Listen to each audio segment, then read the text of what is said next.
कल जो है राज्यसभा से वक्फ बिल पास हो गया और उसके एक दिन पहले जो है लोकसभा से वक्फ बिल पास हुआ। अब इसके बाद से जो है ये कयास लगाए जा रहे हैं कि क्या एक बार फिर से जो है भाजपा जो जो बिल लाती है और जिसे वापस ले लेती है, क्या इस बार भी जैसे किसान बिल वापस लिया गया था, क्या इस बार भी वक्फ बिल जो है वो वापस लिया जाएगा।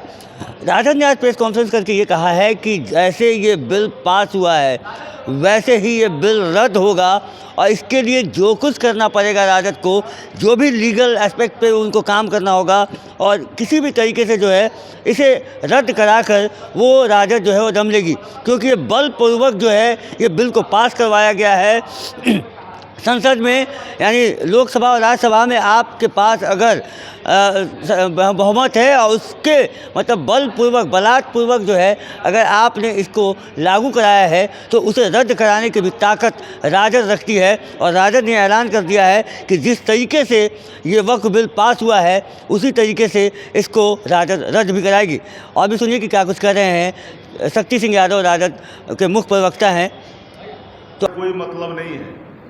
वक्फ बिल के सवाल पर आप सब लोगों ने देखा कि नीतीश कुमार जी शुरू से ही, नीतीश कुमार जी के बारे में कई लोग कहते हैं कि उनका चेहरा कभी भी सेकुलर रहा ही नहीं। नीतीश कुमार जी ने सदैव भारतीय जनता पार्टी को लगातार समर्थन करते रहे।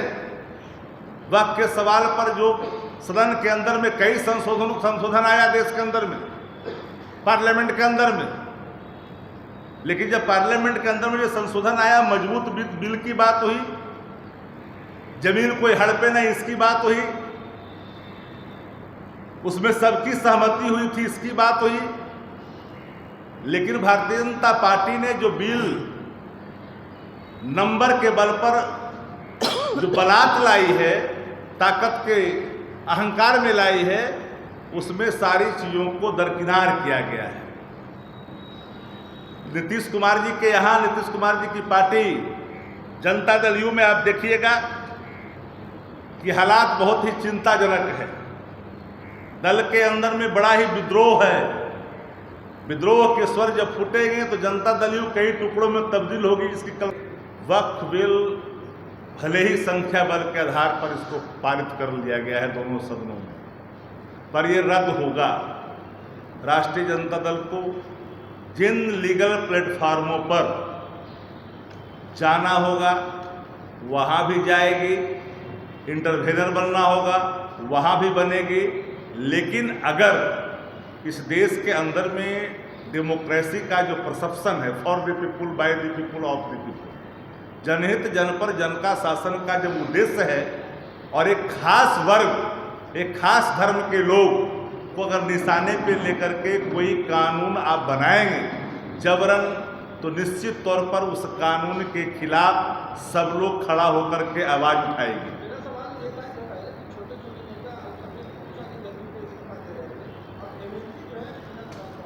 बिल्कुल, गुलाम गौस जी मुस्लिम मसाइल पर लगातार वो अपनी बात रखते रहे हैं और उन्होंने मजबूती के साथ कहा है कि भाई राष्ट्रपति को चाहिए, राष्ट्रपति महोदया को, कि इन बिलों पर हस्ताक्षर न कराएं, क्योंकि जितने भी किस तरह के बिल हैं उन बिलों को हस्ताक्षर कराने के लिए अल्टीमेटली तो राष्ट्रपति के पास जाता है।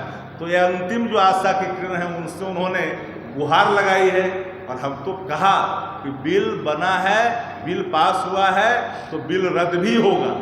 ऐसा नहीं कि संशोधन नहीं हुए हैं, कई बार इस देश में संशोधन हुए हैं। लालू जी ने तो मजबूत बिल की वकालत की थी। मजबूत बिल हो, प्रभावकारी बिल हो, इसको कोई हड़पे नहीं, लेकिन इसमें तो हड़पने की पूरी जो प्रावधान है वही निहित कर दिए गए हैं। इसलिए लोगों के मन में बेचैनी है और इस बेचैनी को लेकर करके हर लोग इस बात को लेकर के चिंता है। सत्ता का नंबर आ जाना इसका मतलब कि आप किसी को दमन करें, कोई स्वीकार करें, कतई संभव नहीं है। बीजेपी के द्वारा जो वक्फ बिल लाया गया है उसका कुछ मुसलमान लोग समर्थन भी कर रहे हैं। कौन समर्थन कर रहा है? जैसा कि बीजेपी, जैसा कौन? बीजेपी कौन, किसको दिखा रहा है? इस देश का एक एक मुसलमान और एक एक हिंदू जिसको धर्मनिरपेक्षता में, भाईचारा में, संविधान में, कानून में आस्था है, हर लोग बलात् पास किए गए बिल के खिलाफ है। तब ना जेपीसी के अंदर जब विपक्ष के लोगों ने अपने अमेंडमेंट को दिया, अपने सुझाव को दिया, नहीं माना गया। सत्ता प्रतिष्ठान ने दिया, मान लिया गया। तब तो ये सवाल सामने खड़ा हो रहा है। आपसी राजा जेपीसी बनता है राजामंदी के लिए, लेकिन जेपीसी में मनमानी की गई है। लोगों की चिंता, उसकी चिंता तो पार्लियामेंट में उन हर दल के लोग रखिए अपनी बात। हमने क्या कहा कि राष्ट्रीय जनता दल हर लीगल प्लेटफॉर्म का इस्तेमाल करेगी। जहां जरूरत पड़ेगी इंटरफेरेंस होने का वहां भी जाएगी, काम जहां करना होगा वहां करेगी। बिल पास हुआ है तो बिल रद्द भी होगा। आपने सुना जिस तरीके से जो है शक्ति सिंह यादव वक्फ बिल को लेकर उसके रद्द होने का चैलेंज कर रहे हैं कि ये रद्द होगा। फिलहाल इस खबर में इतना ही। बने रहेगा पेश के साथ। धन्यवाद।